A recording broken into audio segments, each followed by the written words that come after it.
How you doing, folks? I kind of want to get back this year doing a little bit more videos for my YouTube channel, and I'm gonna do it. I've done a lot of videos on form and stuff like that. Never really done it for archers trying to get started in it, and since hunting season's come to an end, and I didn't really do any videos for a good little while. I've started running out of ideas and all that, so I'm gonna kind of start out doing this year videos for people trying to get into it, and I'm gonna start out with bow choices that are coming, no matter what you're coming from a compound, from a crossbow or whatnot, to a traditional bow, or wanting to shoot a traditional bow. So I'm only going to cover two different types, which is your recurve bow and your longbow. And currently, right now, I'm shooting a Bear Montana. It's 55 to 28. I'm a 27-inch draw length, so it's about 51 and a half, 52 pounds for me. I got some nerve issues. The reason why I'm shooting the Montana longbow is it's less critical of my form, especially when my form is not all that great right now, and especially with some of the pain, because I'm not going to shoot as much. Just have to make better practices and all that, to make every shot count. So needless to say, I'll go ahead and start with I'll show you a recurve. This is a Takedown Recurve. For beginners, the recurve, and I'm going to show you a lot of differences between the bows. I mean, the recurves make a one piece and a takedown, so does the longbow, but you can see where it's really curved in the limbs, and with the curve in the limbs, which gives it that extra speed. I mean, it's not going to be a great deal of speed if you're coming from compound.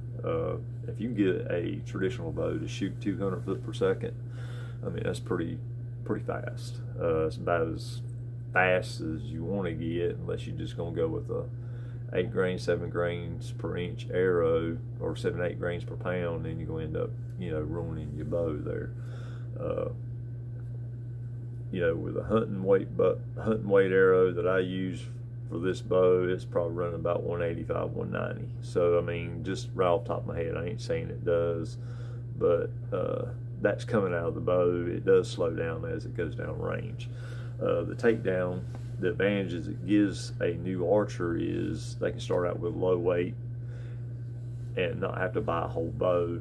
They'll buy a whole bow to start with, but after a while you start thinking you need to go up in weight. You can just buy limbs for your bow, which would be cheaper. This is a custom bow, so I had this thing built, and this thing run a pretty good penny, so even the limbs cost about as much as some one-piece bows.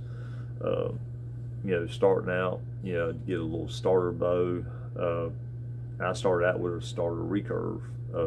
It was a PSE Nighthawk.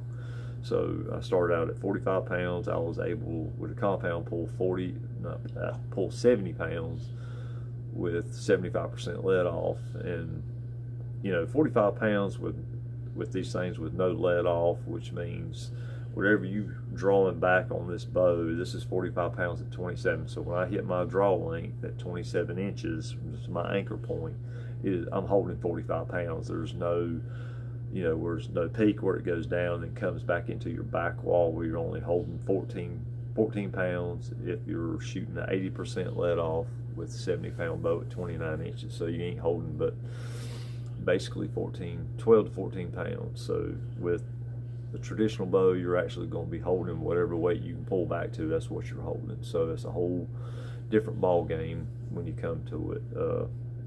So the difference with these recurves, if you see the tip here, you see I can move it, and I'm not even really trying. So when you're choosing, some guys that probably have shot compound, especially with thumb releases, they'll have a kind of a twist to their hand. Sometimes they'll twist up to get the thumb release under, or a caliper release. Sometimes they tend to want to torque the string. If you torque the string with a recurve, it will show up it'll make the arrow do funky things, make it corkscrewed, all kind of crazy crap. So you have to make sure your hands, when you draw back, it's straight. If you're going to use fingers for it, which most people do, shoot finger instead of a mechanical release. So you got to keep that in mind. With the takedown, again, you can change weights, you can keep the same handle, get used to the same bow until you get everything figured out. If you prefer to one piece, then you can kind of go to that to a later point once you get everything figured out, or a custom bow. And that will be key before you get a custom bow. Make sure you got all your stuff figured out, because some of these custom bows are not cheap, and it takes them a while to build. So if you're willing to pay the money and get a custom bow, make sure you have all your ducks in a row. Know your draw length, know the most comfortable poundage where you shoot the best at, the length of bow for a recurve. Usually recurves I'm shooting anywhere like a 58 or a 60 inch. I can shoot a 52, but it's going to be a little bit more of a short distance thing. But know all that before you order, because it's you're putting in a good little bit of money for it, and you want to make sure you get exactly what you know that fits you the best. So with that, then we'll go on to the longbow. I'm sitting here beside of me, but this is a Montana longbow. Pretty simple design. It does have a mild deflex to the limb. You can see a little mild rise. It's not an actual straight limb. It does have a little bit of speed, but it's not faster than the recurve. It's not even faster than this Bob Lee I got. I might be running 160 with the arrow setup I got. I got two different arrow setups. I got one that's at about 476, and another one about 587, 586. I set up one pretty heavy for maybe trying to go hunt hogs this coming up season. I found some hog sign on some game land, so that's why I set that up for. I mean, you can use that for deer hunting and all that, but we'll get into arrow weight, arrow setups and all that a little bit later for you new archers. But this mild reflex deflex is not an actual, it does go to a D shape, and what makes a longbow so different is that the string does not touch the back of the bow when it's strung when you shoot, or the belly of the bow.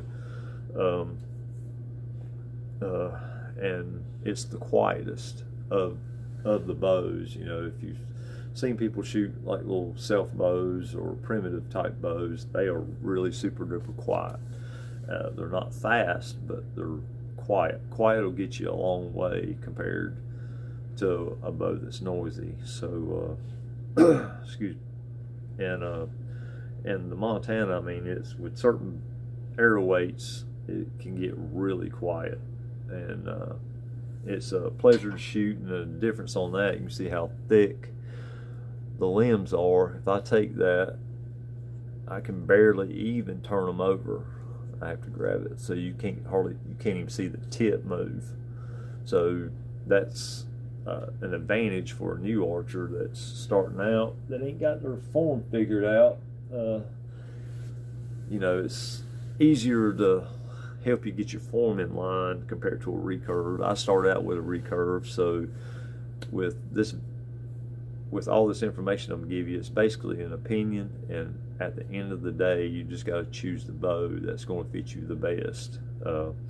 Knowing the differences between them is going to help you decide on which bow to go with. A lot of people say go with a longbow, a lot easier to shoot. Some people go with recurve.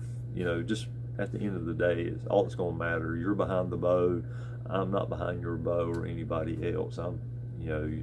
And same that comes with me. I'm behind my own bow, and it's good to listen, but at the end of the day, you got to make a decision which bow that you're going to choose, which best fits you and what you're trying to do with it. So you know, between the two with the recurve, I'll show you. I should have showed you this on a minute ago. You can see where the limb, where the let me get a better angle, where the string touches the limb. That will make a slap.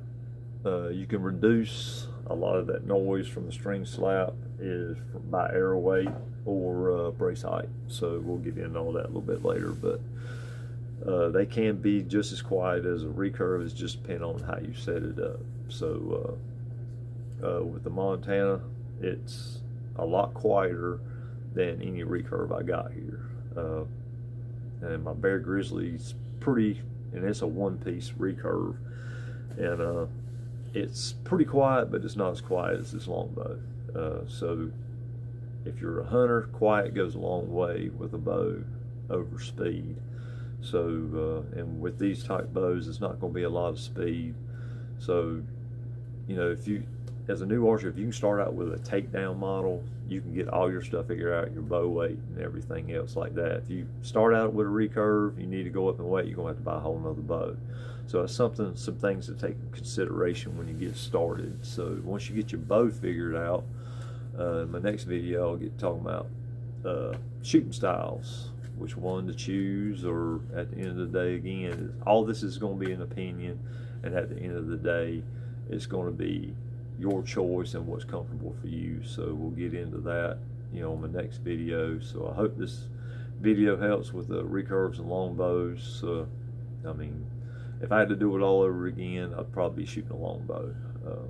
They're a lot, in my opinion, a lot easier to shoot, and you know, you can, and they're quieter. It might be a little bit longer, but I can do a whole lot. I can get into some tight places and still shoot and this is 64-inch longbow, and I can shoot in real tight places. I can shoot the bow flat, you know, I shoot with a can anyway, but I can really shoot dead down flat in front of me, and I can still hit my mark. So we'll all my demonstrations will be done with the recurve, and I may do some sound comparisons and let you hear that, and I'll shoot a recurve and longbow. But on my next video, it's going to be just shooting styles, you know, which one, you know, you should shoot. For these people, that there's a bunch of different styles of it, and or you know, you got your gap method and all that. We'll get into it, and